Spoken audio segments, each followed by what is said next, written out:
In 2020, Azerbaijan and Armenia fought a war in the region known as Nagorno-Karabakh. The war lasted about 2 months and resulted in a victory for Azerbaijan. Today, I'm taking you inside the region this war was fought over. But first, let's take a step back and look at how this conflict started.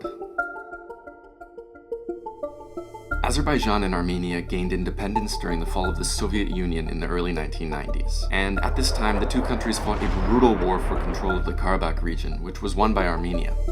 Despite being internationally recognized as Azerbaijani territory, Karabakh was occupied by Armenia for almost 30 years. A breakaway state known as Artsakh was also formed in this region and supported by Armenia, although notably to this day, no UN member state has officially recognized the Artsakh Republic's independence, including Armenia itself.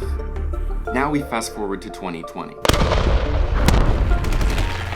A second war breaks out between Azerbaijan and Armenia, and this time, Azerbaijan scores a decisive victory. Much of the territory formerly under Armenian control is taken by Azerbaijani forces or ceded to Azerbaijan in the subsequent ceasefire agreement. In this video, I'm heading to the city of Shusha, which changed hands from Armenian to Azerbaijani control during the 2020 war. And for a number of reasons, Shusha is still mostly closed to foreign and domestic visitors. It's only possible to access the city with permission from the Azerbaijani government.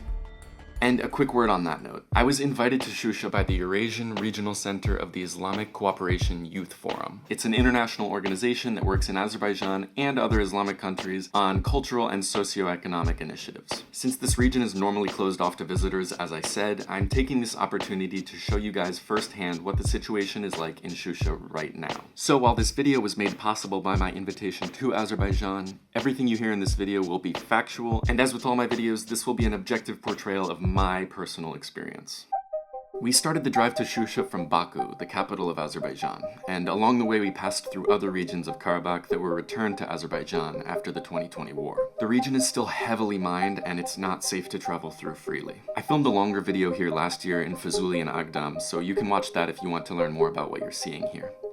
When we arrived to the outskirts of Shusha, we had to pass through several checkpoints, and just across the fence from us were Russian soldiers, who have been stationed here guarding the ceasefire line between Azerbaijan and Armenian forces ever since Russia brokered the agreement to end the war in 2020. And I have to say, it was pretty strange seeing Russian troops just a few feet from us across this fence. So we made it into the city and explored a little bit of Shusha before sunset. Shusha was named the cultural capital of Azerbaijan by the country's president because of how many influential poets and artists and singers have come from here, including this famous Azerbaijani singer known as Bulbul. His statue was recently restored here among others, although it still bears bullet marks from the past conflict and 30-year occupation. Pretty soon the sun was setting and it was time to call it a night, but we've got a lot more to explore tomorrow morning.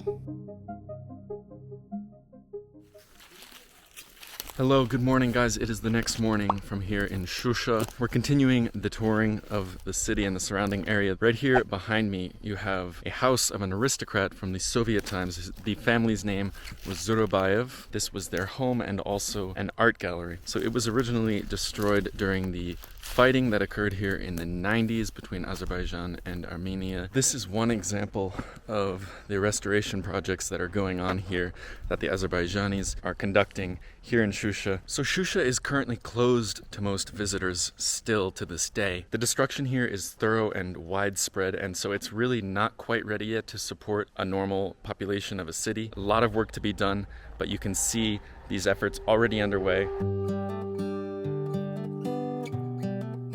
Okay guys, now we have come to the Jitter Plains, but we're here kind of on the edge of the cliff.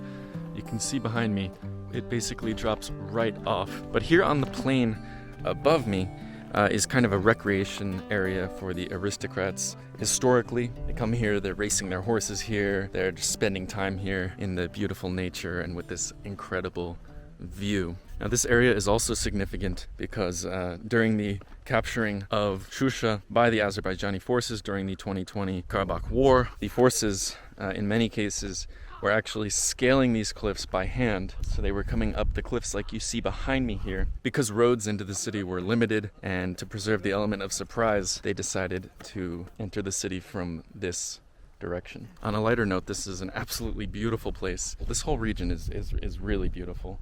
You've got mountains, you've got the river down below, the plain.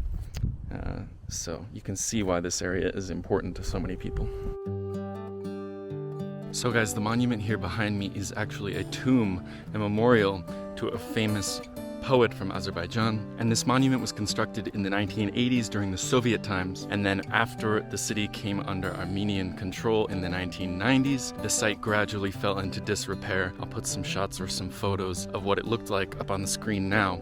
But since Azerbaijan has taken back control of Shusha, they've restored the monument. It looks all new, but done in the same style as the original. Okay guys, so now we have come to the childhood home of Bulbul. You can see his statue here. It's also the same famous singer whose statue I showed you guys last night when we arrived here.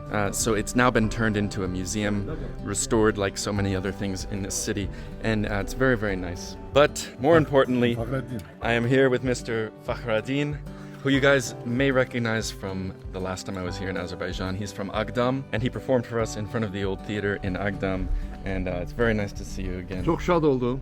Deməli bir yıl yarım önce biz kardeşimizle bir yerde Ağdam'da olduk. Ben apardılar doğulup büyüdüğüm yurt yerine. Bir yerde olduk, çekiliş de oldu orada. Öyle mi? Çok sağ ol. Çok So sağ ol. we cannot really communicate, but I will have to translate that. Çok sağ ol. Çok Thank şad you, oldum. thank you. Thank you very much. Thank you. So yes, we can't really communicate, but you know, it's like seeing him was a great surprise and, you know, very nice moment. Alrighty guys, it's time now to move on from Shusha. We are heading to the north of Azerbaijan to a place called Shekhi, and stay tuned because I'm going to have another video from there coming up very soon. I hope you guys enjoyed this look at Shusha.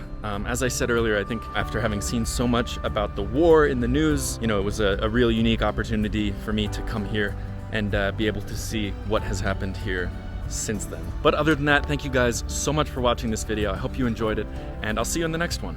Bye bye.